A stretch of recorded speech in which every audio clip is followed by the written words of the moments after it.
పద్యం రాయడం కంటే, రుబాయి రాయడం కంటే, ఇంకేదైనా వచన కవిత్వ ఆధునిక కవిత్వ రూపంలో రచన చేయడం కంటే వచన కవిత్వం రాయడం, నేను చుక్కలు పెడుతున్నాను, మీరేమంటారు? ఆమె పైనుంచి ఒక మాట వచ్చింది, ఏంటి సులభం అని ఒక మాట వచ్చింది, మా తీసేస్తాను సులభం అని. ఇది తప్పు స్టేట్మెంట్. చాలా కఠినమా? అది కూడా పూర్తి రైట్ స్టేట్మెంట్ అనను, కానీ వచన కవిత్వం కాబట్టి వచన కవిత్వం గురించి 2 మాటలు చెప్పి ఇందులో పోయంలోకి ఎంటర్ కావాల్సి ఉంటుంది. వచన కవిత్వం డోకి ఎంట్రీ ఈజీ, నిలబడడం కష్టం. అందుకే పెద్దింటి అశోక్ కుమార్కు పోటీదారులు రాష్ట్రం మొత్తం మీద 100 మంది కూడా ఉండరు, 2 డజన్లు 3 డజన్లు ఉంటారు. నాకు నాలేశ్వరం శంకరం సార్కు 1000 మంది పోటీదారులు ఉంటారు. సీరియస్ రచయితలు 100 కూడా లేరు, నేను ఛాలెంజ్ చేసి చెప్పగలను. పెద్దింటి అశోక్ కుమార్ గారు ఒప్పుకోకపోయినా ఒప్పుకున్నా. సీరియస్ కవులము అని తమకు తాము భావించే వాళ్ళు 1000 కంటే ఎక్కువ ఉన్నారు రాష్ట్రంలో. కాబట్టి ఎవరి కవిత్వము చరిత్రలో నిలబడుతుంది, లేదా కాలం ముందుకు గడిచిన తర్వాత కాలం పట్టే జల్లెడలోంచి ఎవరి కవిత్వం పైన ఉండి మిగిలింది జారిపోతుంది అని ఇప్పుడే చెప్పడం కష్టం. అట్లాంటి పరిస్థితుల్లో వచన కవిత్వాన్ని రాయడం అంటే ఒక అసిధార వ్రతం మీద మనం ప్రయత్నం చేస్తున్నట్టు లెక్క. ఎందుకంటే నువ్వు చెప్పిన వాక్యం ఏది తర్వాత నీ మిత్రులకు గుర్తుండదు. ఆశ్చర్యం, అదే కవికి కూడా గుర్తుండదు. అదే కవికి కూడా గుర్తుండేటటువంటి వాక్యం రాయాలి అంటే నువ్వు ఆ వస్తువులో సంలీనం చెందాలి, ఆ వస్తువు యొక్క ఉపరితలాన్ని అంతర్గతాన్ని శోధించాలి.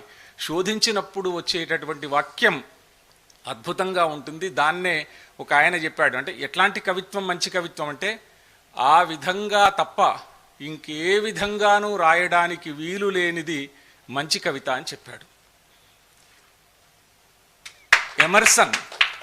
ఎమర్సన్ చెప్పిన అంటే ఆ విధంగా రాయగానే మనకేదో శ్రీశ్రీది ఒక వచన కవిత గుర్తొస్తుంది, వచన కవిత గేయ కవిత గుర్తొస్తుంది.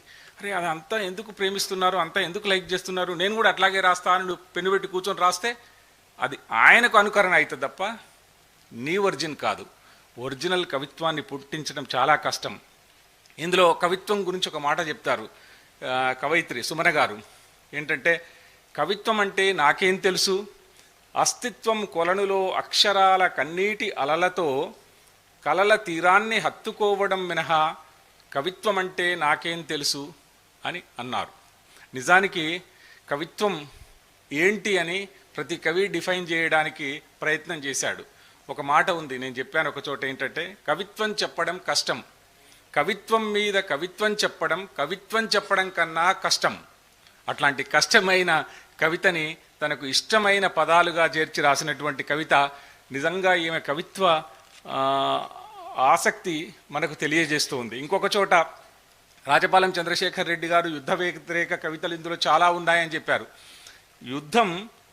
యుద్ధశ్వాసల్లో చిగురాకులా వణుకుతుంది మట్టి అస్తిత్వం, తుపాకీ అంచుకి రక్తం చుక్కలా అంటుకుంటుంది ప్రాణం అని ఇటీవలి కాలంలో గాజాలో జరుగుతున్న యుద్ధం గురించి రాసినటువంటి కవిత్వాన్ని ఆయన కోడ్ చేశాడు. మరి ఇంత జరుగుతూ ఉంటే ఆయన నానాజాతి సమితి గురించి, ఐక్యరాజ్య సమితి గురించి కూడా చాలా వివరాలు రాశాడు. ఇప్పుడు ఐక్యరాజ్య సమితి ఏమన్నా చేసిందా అనే ఒక ప్రశ్న ఈ కవిత్వం ద్వారా నేను వేసుకున్నాను. ఐక్యరాజ్య సమితి ఎప్పుడు చేస్తుంది అనే దాని మీద ఒక ఇంటర్నేషనల్ కొటేషన్ ఉంది. అది ఏంటంటే, ఐక్యరాజ్య సమితి ఏమి చేస్తుంది అంటే, 2 చిన్న దేశాలకు మధ్య యుద్ధం వస్తే ఐక్యరాజ్య సమితి ద్వారా యుద్ధం అంతరిస్తుంది.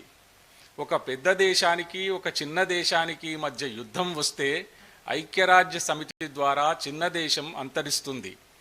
2 పెద్ద దేశాలకు మధ్య యుద్ధం వస్తే ఐక్యరాజ్య సమితి స్వయంగా అంతరిస్తుంది అని.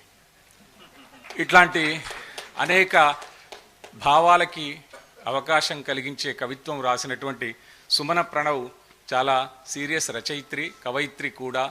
ఆమె భవిష్యత్తులో మరిన్ని మంచి కవితా సంపుటాలు తీసుకురావాలని ఆశిస్తూ విజయ్ అప్పల్ల గారిని, సుమన్ ప్రణవ్ గారిని అభినందిస్తూ నన్ను ఈ సభకు పిలిచినటువంటి శాంతికృష్ణ గారికి ధన్యవాదాలు.